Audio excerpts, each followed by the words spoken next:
Hindi na nakapagtago pa sa kanyang krimen ang isang lalaki na kabilang sa talaan ng mga most wanted person matapos itong maaresto ng mga tauhan ng Bulacan PNP dahil sa kasong rape. Ang pagkakaaresto ay bahagi ng pinaigting na kampanya ng pulisya sa paghahanap ng mga wanted sa karasang may kaugnayan sa kababaihan at kabataan.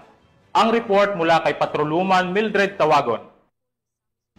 Ng San Miguel Municipal Police Station ang isa sa mga itinuturing na top 4 municipal most wanted person sa isinagawang operasyon ng mga tauhan ng San Miguel Municipal Police Station bilang lead unit, katuwang ang Provincial Intelligence Unit at 2nd Provincial Mobile Force Company sa Sitio Sampalucan, Barangay Buliran, San Miguel, Bulacan. Kinilala ni Police Lieutenant Colonel Joey Louis B. Bilaro, hepe ng San Miguel Municipal Police Station, ang sospek na si alias July, 35 anyos, walang asawa, isang construction worker at residente ng nasabing barangay.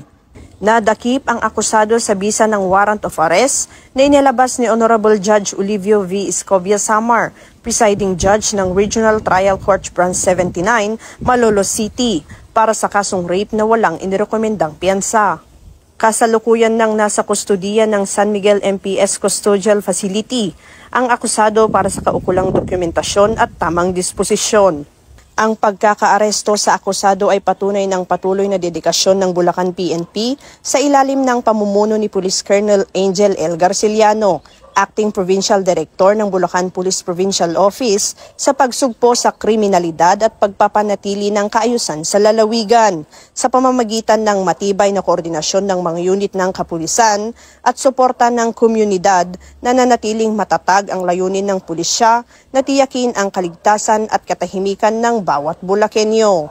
Mula dito sa Bulacan Police Provincial Office, ako ang inyong PNN correspondent, Patrolwoman Mildred A. Tawagon. Alagad ng batas, tagataguyod ng balitang pulis.